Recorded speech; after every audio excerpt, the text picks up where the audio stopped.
Minasyaitonirrajim. Bismillahirrahmanirrahim. Assalamualaikum warahmatullahi wabarakatuh. Alhamdulillahil wahidil qaharil azizil ghafaril mukawwirul laili 'alan nahar tazkiratan li ulil qulubi wal absar tabsiratan li zawil albabi wal i'tibar. Walhamdulillahilladzi nahmaduhu nasta'inuhu nastaghfiruh wa na'udzu billahi min syururi anfusina wa min sayyiati a'malina. May yahdihillahu fala mudhillalah wa may yudlilhu fala hadiyalah.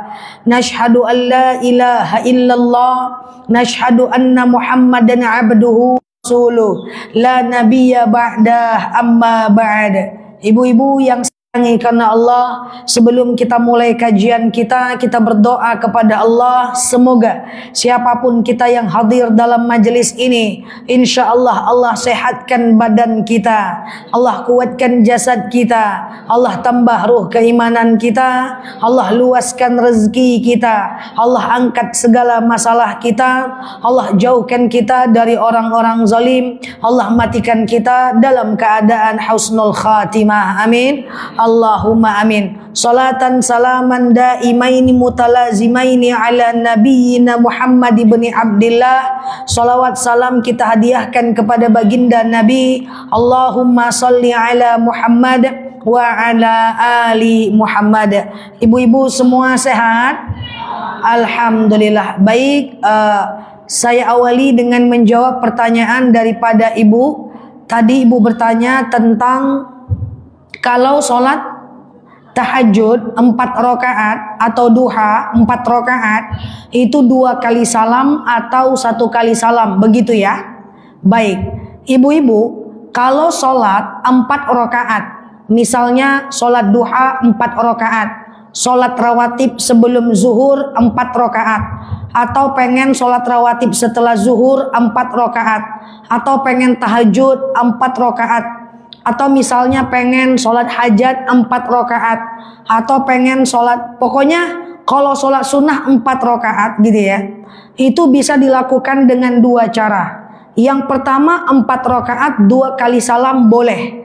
Caranya per 2 rakaat aja. Contoh tahajud, sengaja aku sholat sunat tahajud 2 rakaat sunnah atasku karena Allah. Lakukan kayak sholat subuh. Nanti salam kanan, salam kiri. Sengaja aku sholat tahajud 2 rakaat sunnah atasku lillahi ta'ala. Kayak sholat subuh. Tapi ada sebagian orang yang pengen langsung 4 rakaat. Jawabannya langsung 4 rakaat boleh 1 kali salam. Tapi semua jenis sholat sunnah kalau 4 rakaat 1 kali salam tidak sama kayak sholat zuhur, tidak sama kayak sholat isya, tidak sama kayak sholat asar. Caranya begini, misalnya pengen duha 4 rakaat, sengaja aku sholat sunat duha 4 rakaat sunnah atasku karena Allah. Kan begitu ya? Rakaat 1, rakaat kedua langsung berdiri, rakaat ketiga langsung berdiri, rakaat 4 tahiyat akhir. Artinya sholat sunnah kalau 4 rakaat 1 kali salam tidak pakai tahiyat awal. Taraweh pernah 4 rakaat 1 kali salam? Di sini 2-2. Nah, coba seandainya ibu pergi ke masjid mana, itu kalau taraweh 4 rakaat 1 kali salam sudah pasti tidak pakai tahiyat awal. Ini mengacu pada sholat sunnahnya baginda Nabi. Itu yang pertama. Sampai sini paham? Ragu nanti boleh tanya ya. Nah, yang kedua, bahwa sholat sunnah kalau 4 rakaat 1 kali salam itu rakaat 1, 2, 3, 4 semuanya pakai ayat pendek. Itu beda dengan sholat zuhur, sholat asar, sholat isya. Kan ayat pendeknya cuman rakaat 1 dan 2 saja, betul? Rakaat 3, 4 kan gak pakai ayat pendek. Tapi kalau sholat sunnah 4 rakaat 1 kali salam pakai pendek semua. Sampai 4 rakaat. Sudah paham? Oh, baru paham. Siap. Jadi kalau duha itu kan 12 rakaat. Kalau mau per 2 rakaat, 2, 2, 2, 2, 2, 2. Kalau per 2 rakaat. Kalau mau langsung 4 rakaat berarti cuman macam 4, 4, 4 saja. Berarti 3 kali salam. Kalau langsung 4 rakaat, 1 kali salam. Qobliyah zuhur gitu juga. Kan bisa 2, bisa 4. Nah, ba'diyah zuhur kan bisa 2, bisa 4. Kalau mau 4, bisa 2 kali salam atau 1 kali salam macam tadi caranya. Ada lagi mau tanya? Tafadhol. Apa ada yang diutamakan itu Ustaz? Umpamanya lebih bagus 2 salam atau ada seperti itu? Secara kuantitas Rasulullah lebih sering melakukan 2-2. Cuman macam kadang-kadang ibu mau buru-buru, atau macam ibu takut macam suka kentut, pengen 4 langsung nggak apa-apa.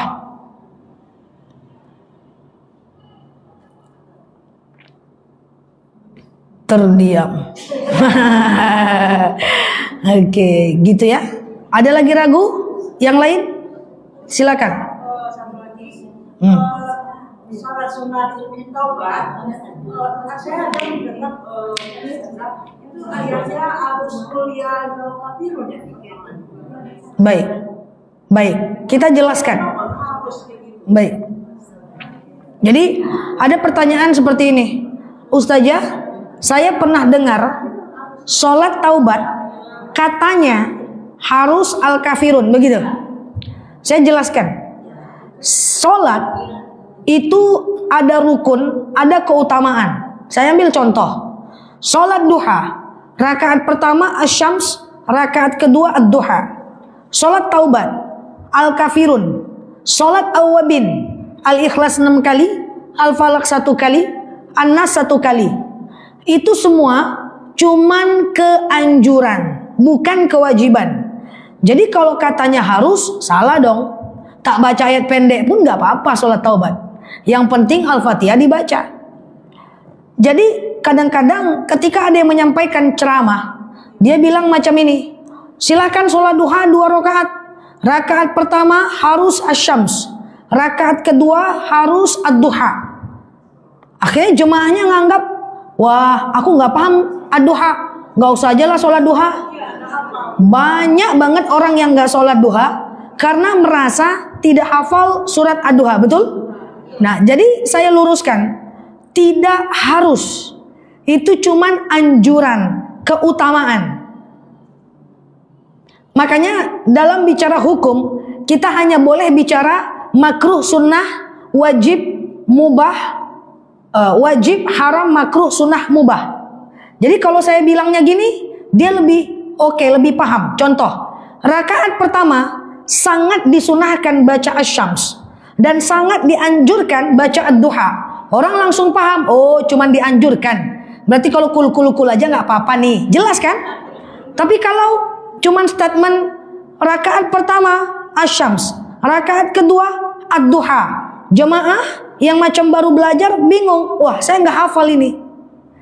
Misalnya sholat awabin, setiap rakaatnya dianjurkan baca al-ikhlas 6 kali, al-falaq 1 kali, an-nas 1 kali. Dalam pikirannya, lama juga sholat 6 kali ya. Nggak usah lah aku sholat awabin, lama kali pula al-ikhlasnya 6 kali. Jadi itu cuman anjuran, itu bukan kewajiban. Yang wajib itu cuma rukun saja. Rukun sholat itu baru wajib. Selebihnya sunnah. Jadi walaupun ibu sholat awabin tidak baca apa-apa tetap sahaja ibu. Nggak baca ayat pendek. Yang penting Al-Fatihah dibaca. Ada lagi? Sudah pahamkah? Nah. Misalnya nih sholat witir, ya, dianjurkan rakaat ganjilnya baca al-ikhlas, al-falaq, an-nas 3 kul. Kalau 1 rakaat witirnya nanti ayat pendeknya al-ikhlas, al-falaq, an-nas. Kalau 3 rakaat, rakaat ketiganya al-ikhlas, al-falaq, an-nas. Rakaat 1-2-nya bebas. Rakaat ketiga sholat witir, al-ikhlas, al-falaq, an-nas ini, itu sunnah saja tetap, dia tidak wajib.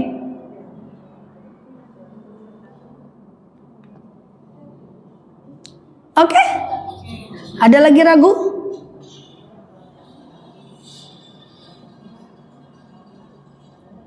Paham sudah? Dah, terus kita mau ngapain nih? Baik, kita lanjut ya. Nanti kalau ada mau bertanya di tengah jalan boleh. Ya enggak di tengah jalan, di tengah ceramah. Tengah jalan mati ular ya. Oke, di tengah ceramah ya. Baik ibu-ibu yang saya sayangi karena Allah, kita akan membahas tentang ini kajian terakhir. Ramadan nggak ngaji lagi kan? Macam ditutup ya. Ditutup kajian kita karena kita sudah mau masuk Ramadan. Saya agak ragu mau nyampaikan yang mana karena semuanya penting. Saya ambil yang penting-penting aja ya Bu. Yang pertama, nanti kalau ada mau tanya boleh. Yang pertama, kita sekarang berada di tanggal 7 bulan Sya'ban. Oke? Ini Sya'ban, Ramadan, 7 di bulan Sya'ban. Bulan Sya'ban itu nanti kita akan ketemu dengan malam nisfu Sya'ban. Tanggal 13 Februari malam. Tanggal 14 Februari kita akan ketemu dengan puasa nisfu Sya'ban. Oke, ambil nafasnya, tahan sebelum saya selesai ngomong. Oh enggak gitu juga ya. Oke, saya jelaskan dulu keutamaan Sya'ban dan apa amalan di bulan ini. Ini udah lewat 1 minggu. Ada 3 minggu lagi amalan seputar Sya'ban. Yang pertama Bu, Ibu banyak-banyakkan bersolawat di bulan ini. Karena Sya'ban adalah syahru solawat. Solawat bebas. Pokoknya solawat aja setiap habis solat. Kenapa? Karena perintah ya ayyuhalladzina amanu sallu alaihi wasallimu taslima. Perintah solawat yang Allah perintahkan kepada kita itu ayatnya turun di bulan Sya'ban. Jadi salah satu keutamaan bulan Sya'ban adalah perbanyak bersolawat. Jadi ini yang pertama nih, perbanyak solawat sepanjang bulan Sya'ban. Clear yang pertama? Yang kedua, Ibu tetap jangan berhenti membaca doa Rajab, Sya'ban, Ramadan. Allahumma barik lana fi Rajaba wa Sya'bana wa ballighna Ramadan. Tetap baca sampai kapan? Sampai Ramadan aja. Syawal jangan baca lagi. Ini saya cuma mengingatkan saja, baca. Kemudian yang ketiga, nanti ibu-ibu di bulan Sya'ban ini sekitar 6 hari dari hari ini kita akan ketemu malam nisfu Sya'ban. Ada amalan tadi solawat baca aja setiap habis solat. Kemudian Allahumma barik lana fi Rajab wa Sya'bana wa ballighna Ramadan, baca aja sampai bulan Ramadan. Yang ketiga, di malam nisfu Sya'ban kita dianjurkan baca Yasin 3 kali. Bukan diwajibkan, dianjurkan. Yasin yang pertama dianjurkan, diwasilahkan supaya kita punya umur panjang dan berkah. Jadi sebelum baca Yasin doa, ya Allah saya baca Yasin, dengan Yasin ini panjanglah umur saya, berkah umur saya, jauhkan saya dari macam kepikunan. Oke? Baru dibaca Yasin. Clear? Setelah selesai Yasin yang pertama, baca Yasin yang kedua adalah doakan supaya apa? Supaya rezeki kita berkah dan berlimpah. Berkah berlimpah. Berlimpah tapi nggak berkah, hati kita nggak tenang dengan rezeki itu. Makanya jangan heran kalau ada orang yang rezekinya banyak tapi selalu merasa kurang. Pernah dengar orang kayak gini ngeluh, susah cari duit sekarang. Susah nih cari duit sekarang. Kenapa? Iya, sawit turun harga. Pas sawit naik dia santai aja. Pas turun dia ngeluh. Dia selalu merasa kurang. Berkah berlimpah. Dan saya selalu berdoa semoga orang-orang Islam ini mendapatkan kemapanan, dijauhkan dari segala macam hutang, dan semoga kita berdoa rezeki itu terletak di tangan orang-orang yang beriman, di tangan orang-orang yang beriman. Karena dengan tangan orang beriman ada wakaf, ada sedekah, ada infak dan seterusnya. Insyaallah, amin. Dan yang ketiga, Yasin yang ketiga dianjurkan untuk melakukan berdoa supaya kita mati dalam keadaan husnul khatimah. Mati dalam keadaan husnul khatimah. Oke, clear? Selanjutnya, paham ya? Di malam nisfu Sya'ban perbanyak istighfar, atau ibu baca doa ampunan yang bunyinya begini. Boleh dibaca dari sekarang. Dan doa ini juga bisa ibu teruskan di malam Lailatul Qadar nanti saat kita 10 malam terakhir Ramadan. Doanya adalah Allahumma innaka afuwun tuhibbul afwa fa'fu anni. Ya Allah, Engkau Maha Pemaaf, mencintai maaf, maka maafkan kami. Ya, itu dibaca di malam nisfu Sya'ban atau dari sekarang boleh. Perbanyak istighfar, perbanyak baca Allahumma innaka afuwun tuhibbul afwa fa'fu anni. Ya Allah, Engkau Maha Pemaaf, mencintai maaf, maafkan kami. Saya belakangan sering bilang kayak gini, Bu. Allah itu Maha Pemaaf. Sayyidatina Aisyah pernah berkata, menyesali dosa di masa lalu lebih baik daripada melakukan satu kebaikan di masa sekarang. Sedih akan dosa yang pernah kita lakukan lebih baik dibanding menyelesaikan satu kebaikan. Allah itu luar biasa. Belakangan saya sering cakap seperti ini.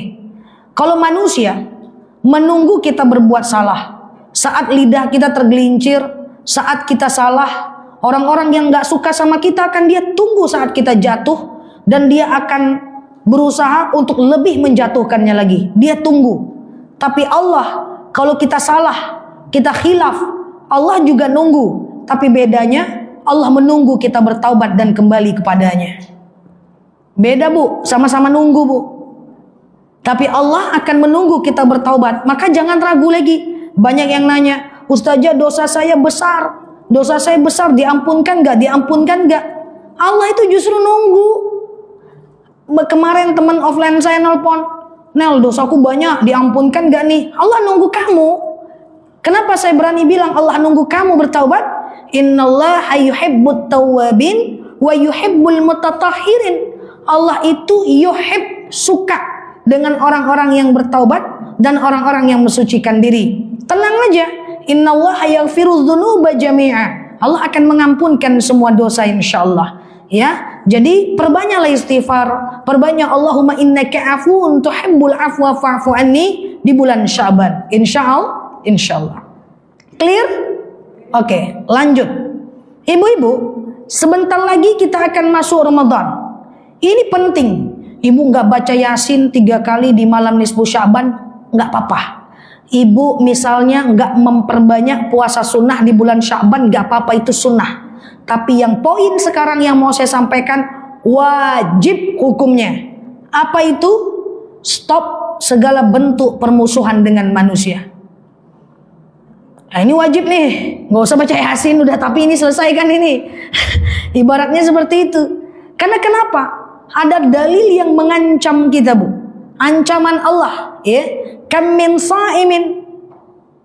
Berapa banyak orang yang berpuasa, laisa lahu min siyamihi, dia tidak dapatkan apa-apa dari puasanya, illal ju', kecuali lapar, wal atos, dan dahaga. Lapar, haus, lapar, haus, lapar, haus. Dia dapat itu aja. Siapa dia? Yaitu orang yang masuk Ramadan tapi masih bermusuhan dengan orang. Maka ini wajib. Ibu-ibu, nanti malam catat nama orang-orang yang pernah ibu gosipkan itu. Ketawa pula. Catat nama orang-orang yang pernah ibu gibahkan itu, yang pernah ibu buka aibnya, yang ibu suka dengan dia berbuat salah, yang ibu suka dengan dia jatuh, yang ibu buka-buka aibnya itu. Catat namanya. Jangan-jangan ada nama saya di situ. Enggak ya? Catat namanya. Ngapain saya catat namanya, Ustazah? Ibu ucapkan dan layangkan WhatsApp atau macam telepon dia, ucapkan mohon maaf lahir dan batin ya besti, gitu. Kenapa nih? Pokoknya mohon maaf aja lah. Nggak mau aku, lantaklah situ. Yang penting aku minta maaf, jangan dilawan. Jadi izin, Bu, minta maaf tuh harus sabar. Nggak boleh ibu kayak gini. Maaf ya. Maaf ya. Maaf ya. Pantang dia rok mah. Jangan. Ibu minta maaf terus dia buang muka. Ibu minta maaf dia buang muka.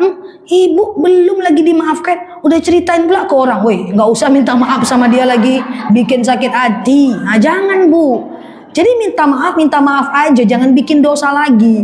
Urusan kita minta maaf itu urusan kita. Urusan dia memaafkan biar jadi hutang dia kepada Allah. Nggak usah juga kita paksa dia maafkan kita. Dan nggak boleh ngomel kalau dia nggak memaafkan. Dengan suami kan kadang-kadang gitu kan. Bang maaf bang. Maaf ya bang. Bang maaf lah bang. Terserah bang lah bang. Aku udah minta maaf dah. Tapi kok kayak gitu juga. Terserahmu, berantuk lagi, bertengkar lagi. Jadi minta maaf harus sabar. Kalau kita udah minta maaf selesai udah aman udah, nggak ada masalah. Perkara dia memaafkan atau dia itu urusan dia dengan Allah. Makanya kita nggak harus berteman dengan banyak orang. Umar bin Khattab pernah berkata, hindari setiap orang yang sering menyakiti kita. Karena itu bisa merusak mental kita dan membuat kita nggak fokus ibadah. Hindari setiap orang yang suka menyakiti hati kita. Kalau ketemu, say hello aja. Assalamualaikum, angguk sikit. Udah. Jangan terlalu banyak berurusan dengan mereka. Insya Allah kalau kita kehilangan orang yang menyakiti kita, Allah akan sediakan orang terbaik yang akan membimbing kita menuju surga. Jadi jangan terlalu berharaplah pada manusia. Manusia ini jauh beda dibanding Allah Azza wa Jalla. Itulah tadi. Manusia menunggu kita salah. Allah menunggu kita bertaubat. Beda kan? Masih suka ngomong. Ada yang protes ke saya macam teman-teman, Nel, kalau curhat ke Allah tuh nggak ada jawaban. Curhat ke manusia jelas jawabannya. Pikir-pikir ya juga. Tapi nggak kayak gitu caranya bu. Cara pandangnya nggak kayak gitu bu. Cara pandangnya bu, kalau curhat kepada Allah, Allah memang nggak pakai mulut menjawabnya. Tapi Allah menggunakan cara untuk menjawabnya. Kita curhat hari ini, tahu-tahu besok celing ketemu solusinya. Kita curhat hari ini, malam ini sama Allah di tahajud, ada aja peluang baru yang disediakan oleh Allah melalui orang lain. Kita curhat hari ini, tahu-tahu besok masalahnya hilang, malah dapat nikmat yang lebih jelas. Allah menjawabnya tidak langsung tapi nyata. Coba ibu suka curhat dengan manusia. Makanya saya sering bilang, tidak semua kesedihan kita harus orang tahu. Karena banyak orang itu hanya pengen tahu, bukan menemani kita. Dan tidak harus mimpi besar kita ceritakan sama semua orang. Karena akan banyak orang yang menghalangi, bukan orang yang mendukung. Oke? Berarti nggak boleh curhat? Boleh. Tapi fas'alu ahlad dzikri in kuntum la ta'lamun. Hanya boleh curhat kepada ahlad dzikri. Siapa itu ahlad dzikri? Orang yang bijaksana, lebih beriman, lebih dewasa dibanding kita. Jangan curhat dengan orang yang se-value, se-frekuensi dengan kita. Nanti jadinya nggak dapat solusi, malah yang ada hasud dan adu domba. Oke? Dengan manusia hati-hati. Nanti malam ucapkan mohon maaf lahir dan batin. Atau menjelang Ramadan, bila perlu menjelang nisfu Sya'ban. Ibu cuma punya waktu 6 minggu untuk minta maaf. Rasain. 6 hari 6 hari untuk minta maaf. Nah nanti jangan buat lagi. Minta maaf tuh betul-betul minta maaf. Jangan minta maafnya pas Idul Fitri aja. Maaf ya, maaf ya, maaf ya. Habis itu dibuat lagi, tak bersapaan lagi. Oke? Selesaikan. Clear? Lanjut. Nomor berapa lagi? Nggak tahu saya juga. Hah? Iya. Ada yang 5, 6, 7. Terserahlah. Berapalah. Nah, nomor 6 lagi. Oke, nomor 6 lah atau nomor 7 lah, boleh lah. Oke lah. Iya kan? Ibu-ibu yang belum qada masih bisa qada selama bulan Sya'ban sampai sehari 2 hari menjelang Ramadan. Karena sehari 2 hari menjelang Ramadan itu sudah haram berpuasa. Itu namanya hari syak, hari di mana kita diharamkan berpuasa. Dan masih bisa memperbanyak puasa sunnah sepanjang bulan Sya'ban. Tujuannya sebagai latihan menuju bulan Ramadan. Harus dilatih. Saya sering bilang belakangan gini, pernah nggak ibu puasa itu melawan puasanya? Pernah kan? Melawan puasa. Bahasa Pekanbarunya itu, lelah kali saya puasa. Orang-orang yang memperbanyak puasa sunnah sebelum datang Ramadan, insya Allah Ramadan dia siap. Secara sikap, mental, biologis siap. Karena puasa itu adalah ibadah fisik. Harus dilatih fisiknya.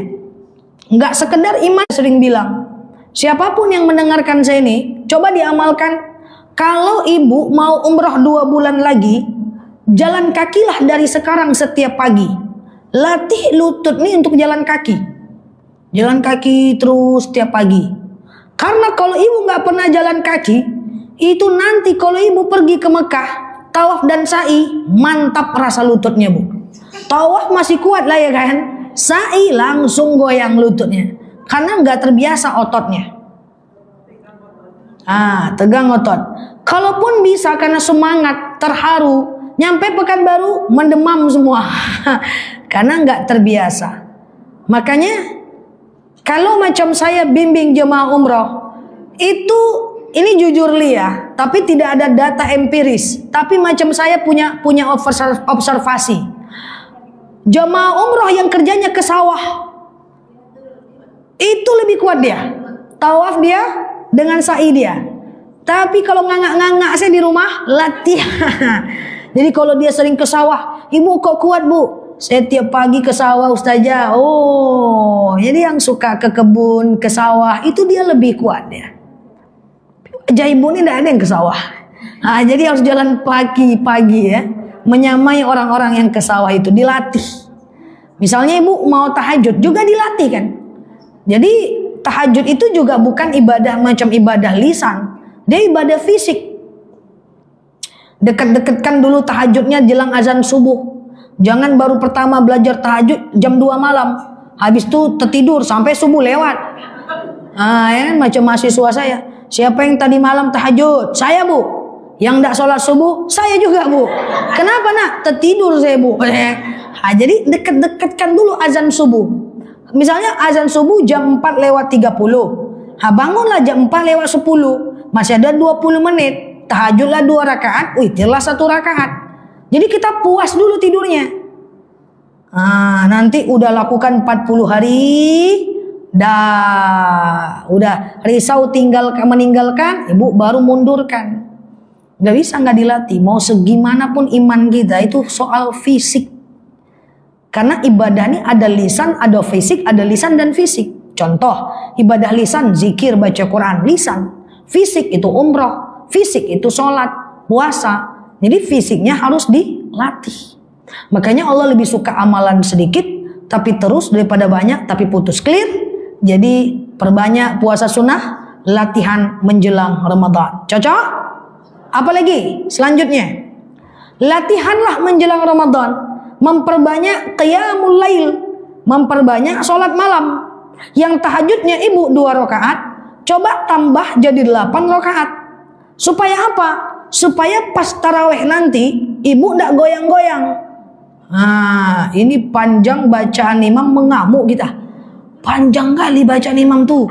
Besok tidak mau lagi aku sholat di situ. Iya kan? Nah jadi fisik, kita biasakan sholat malam sehingga Ramadan kita semakin kuat. Jadi orang beriman tuh semakin panjang bacaan imam harusnya dia semakin senang. Cuma masalahnya bukan soal iman aja. Kadang-kadang berbukanya kebanyakan. Pakai salalawak, godok bagulo, pakai lotek, banyak kali pun buka puasanya.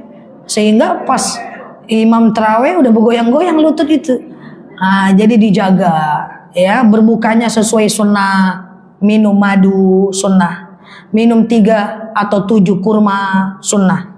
Habis itu sholat maghrib dulu, istirahat dulu perutnya, baru santuang lote. Konda Allahu Akbar, habis cendol lote, godok bagulo, semua habis. Terkejut perutnya, kasihan sama cacing di perut itu. Ikuti sunnah supaya nggak terlalu ngantuk saat taraweh. Oke? Dah? Paham nih? Insyaallah ya. Yuk terakhir, nanti ada mau tanya silahkan. saya mau sampaikan hal-hal seputar Ramadan. Ibu-ibu yang saya sayangi karena Allah, nanti kalau ibu sholat isya ke masjid, kan semangat tuh. Habis berbuka udah hidup tuh. Semangat. Kita pengen sholat isya ke masjid. Saya mau ingatkan kita semuanya, kalau terlambat kita sholat ke masjid, jangan lari-lari ke masjid. Jalan biasa saja. Dalam sebuah hadis sahih, Rasulullah pernah melarang sahabat yang lari-lari ke masjid. Jadi Rasulullah jadi imam, banyak sahabat lari-lari. Kenapa? Ya, kami suka berlari ke masjid ya Rasulullah karena kami terlambat. Kami nggak ingin kehilangan jamaah. Apa kata baginda Nabi? Jalan biasa saja. Ada yang pernah lari-lari ke masjid? Sikit-sikit. Nah, biasa. Jalan cepat sikit aja. Nggak boleh tergesa-gesa. Oke? Selanjutnya, ibu-ibu yang saya sayangi karena Allah, nanti antara isya dengan taraweh, kan ibu dengarkan ceramah ustadz. Saya punya pesan, karena kita tidak lagi ketemu nanti menjelang Ramadan, dengarkan ceramah ustadznya dengan penuh sukacita. Siapapun ustadznya, dengarkan aja. Saya nggak mau jemaah saya baca Quran saat ustadznya ceramah. Karena baca Quran itu sunnah. Mendengarkan ceramah ustadz itu wajib. Fardu ain, menuntut ilmu Allah. Dan itu adalah adab dalam majelis ilmu. Kadang-kadang kita pengen cepat hatam, terus kita baca Quran saat ustadznya ceramah. Nah ini problem. Iya kan? Sedangkan tidak baca Quran aja nggak ngerti kita ceramah ustadz. Apa ceramah ustadz tadi? Nggak jelas, yang penting ganteng ustadznya. Nah itu aja yang kita dengar. Apalagi pula kita sambil pula kita baca Quran. Dengarkan ustadznya. Saya tak pernah menengok jemaah saya baca Quran saat saya ceramah. Belum. Saya ceramah udah 20 tahun. Belum ada saya tengok jemaah saya baca Quran waktu saya ceramah. Mungkin saya nggak perhatikan, nggak tahu juga. Cuman saya dapat laporan. Kenapa ustazah hukumnya baca Quran saat ustadznya ceramah? Nggak bisa. Oke? Tapi kami nggak ngerti ceramah ustadznya, ustazah dengarkan aja. Apapun hikmah yang beliau berikan. Kami nggak ngerti, lain ujung, lain tengah, lain pangkal. Nggak ngerti kami. Dengarkan aja. Kita nggak tahu di lisan ustadz yang mana kita mendapatkan hidayah. Tujuan kita dalam majelis ilmu bukan sekedar cerdas, pengen pinter, bukan. Tapi tujuannya mengejar hikmah dan hidayah. Kita nggak tahu dari guru-guru mana kita mendapatkan sebuah kebaikan. Ngantuk kami ustazah, jangan-jangan pas tekantuk turun hidayah, kan kita nggak tahu. Dengarkan aja. Nggak boleh lagi pilih-pilih macam ustadz. Kalau ustadz ini saya datang, ustadz ini saya nggak datang, nggak boleh. Datang, ambil hikmah. Jangan-jangan pas dia ngomong, ibu-ibu mati itu pasti, langsung dapat hidayah. Ibu kan kita nggak tahu kan. Nah dengarkan saja. Oke, dengan hikmah, sukacita, gitu ya. Nah nggak usah kita macam itu adab majelis. Clear? Lanjut sedikit lagi. Nanti waktu ustadznya ceramah atau waktu ibu tadarus di masjid, dalam dalil bunyi begini. Alladzina yadhkurunallaha qiyaman wa qu'udan wa 'ala junubihim wa yatafakkaruna fi khalqis samawati wal ard. Ingatlah Allah, berzikirlah saat tegak, duduk dan berbaring. Sholawat, zikir, baca Quran, boleh sambil selonjor, boleh sambil baring. Kalau ibu pinggang sakit-sakit, boleh, nggak ada masalah, it's okay. Tapi selonjor kalau di masjid, jangan kakinya menghadap kiblat. Kalau mau selonjor, kanan dan kiri. Jangan ditengok kawannya, ini belajar ini. Jahat kali bun. Nggak apa-apa bu, it's okay bu. Nggak apa-apa ya. Jadi tidak dosa bu, tidak dosa, makruh saja. Oke. Jadi kalau mau selonjoran, ibu nanti posisinya di sini bu. Ibu ngadep ke sana selonjornya. Ya. Cemana lagi harus disampaikan pula ya kan? Ibu pun nengok kawan, jangan nengok kawan, lihat saya aja. Oke. Jadi selonjorannya nanti ke kanan, ke kiri. Enggak saya ya bu, orang-orang ini ya bu, enggak saya ya. Kayak gitu ya. Enggak apa-apa, kan belum tahu. Ini ya. Oke, kan belum tahu. Saya tak tengok loh, ibu aja loh yang tengok ya. Ke kanan dan ke kiri gitu. Oke, clear? Selanjutnya, nanti kalau ibu mendengarkan ceramah Ustadz dari Isya sampai tarawih, misalnya ibu terkantuk. Ada yang terkantuk waktu Ustadz ceramah? Karena apa? Karena lotek tadi lah. Makannya banyak kali. Oke. Terkantuk gitu kan. Kalau ibu terkantuknya cuma gini-gini aja, Bu. Gitu. Lalu ayam tuh namanya, Bu. Lalu ayam tidak membatalkan wudhu ya. Jadi nggak apa-apa. Tapi kalau ibu lalu ulah nyonya ibu, nyandar ibu, terus ibu nempel pula badannya ke sejadah, ke lantai, sampai pinggulnya tak lagi menyentuh lantai, batal. Ambil wudhu lagi. Clear? Clear? Oke, terakhir. Kita nggak usah panjang-panjang, lupa belum kaji itu beko. Terakhir, dengan tanpa mengurangi rasa hormat saya kepada semua yang mendengarkan saya hari ini, baik online maupun offline, saya minta maaf, saya harus sampaikan, ibu jaga softnya saat sholat berjamaah tarawih nanti. Kalau ibu punya sejadah besar, jangan ibu dan malaikat saja yang pakai itu. Jadi silahkan orang bergeser ke sejadah ibu. Ini kadang-kadang ada yang tidak mau sejadahnya didudukin orang, sehingga safnya terputus. Ini kita mesti menyambung saf. Ya, safnya jangan putus. Ya, jangan putus safnya. Kalau ada teman kita yang dia buang angin karena dia kebanyakan angin dia buang, dia ngambil wudhu lagi keluar, Bu. Ibu langkahkan aja kaki, dekatkan ke orang sebelah. Sejadah kita boleh ditempati orang, ya. Jadi jangan geser. Kenapa geser? Nanti pas duduk tahiyat akhir kepocongan kaki kesemutan, wah miringkan ya. Jadi usahakan jaga saf. Kalau ada ibu yang di tengah sholat udah buang angin, jangan sungkan keluar saja. Allahu Akbar, sami Allahu liman hamidah. Buang angin demi kemaslahatan bersama, demi saf enggak putus. Saya tidak mau keluar. Jangan kayak gitu. Jadi ibu buang aja. Ibu ambil wudhu lagi. Andaikan orang tadi ngerti, dia akan nyambung lagi saf. Tapi kalau dia nggak ngerti, ibu pergi lagi ke saf itu nggak apa-apa. Ingat, buang angin harus benar-benar buang.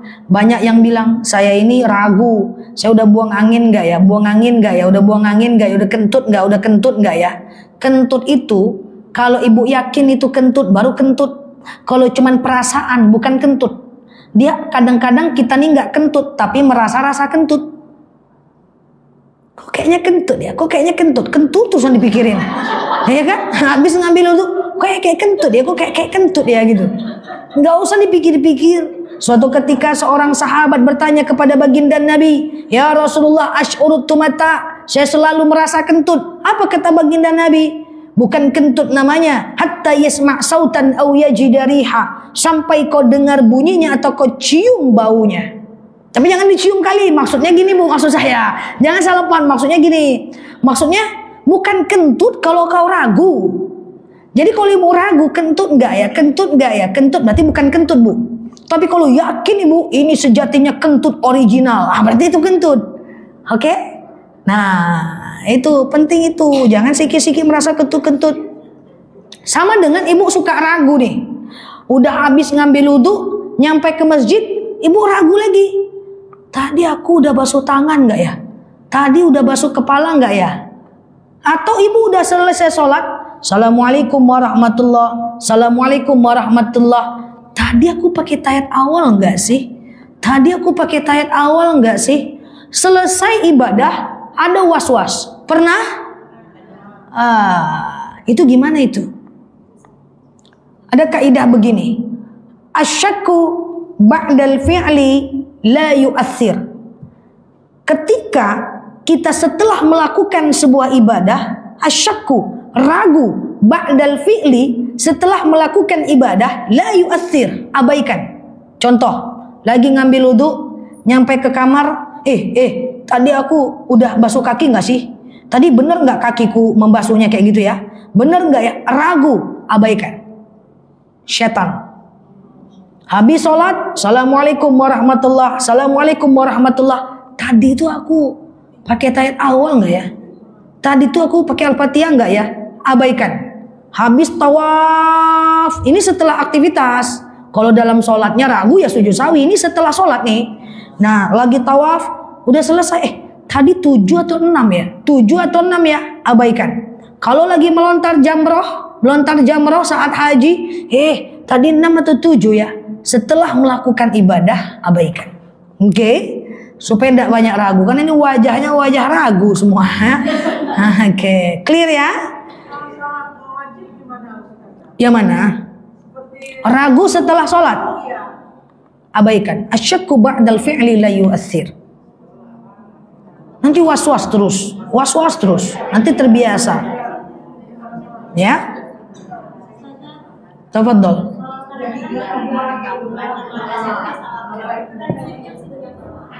Iya ya.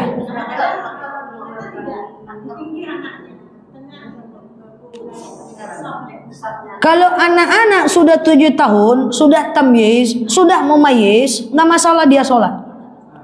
Iya. Kalau di bawah, maka dia usahakan di ujung shaf atau di depan sejadah. Ini kita nih kawan dia di depan. Kalau macam masih balita gitu. Ya. Oke. Clear?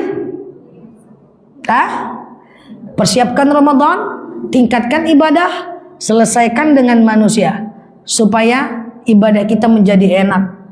Fokus aja gimana caranya biar masuk surga. Nggak ada lagi yang lain. Yang kita kerjakan ibadah, yang kita kerjakan cari rezeki di dunia, yang kita kerjakan kehidupan sehari-hari, gimana ceritanya semua menghantarkan kita kepada surga. Nggak ada yang lain. Nggak usah pusing-pusing kali hidup nih. Oke? Wallahu a'lam bishawab. Ala hazihi niyah. Al-Fatihah.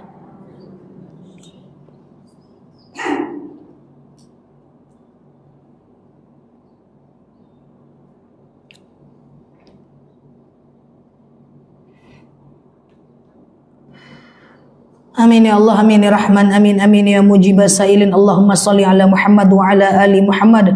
Allahumma inna nas'aluka ridhaka wal jannah, na'udzubika min sakhatika wan nar. Allahumma inna nas'aluka salamatan fi dinina, afiatan fi jasadina, ziyadatan fi ilmina, barakatan fi rizqina, taubatan qabla al-maut, rahmatan indal maut, maghfiratan ba'dal maut.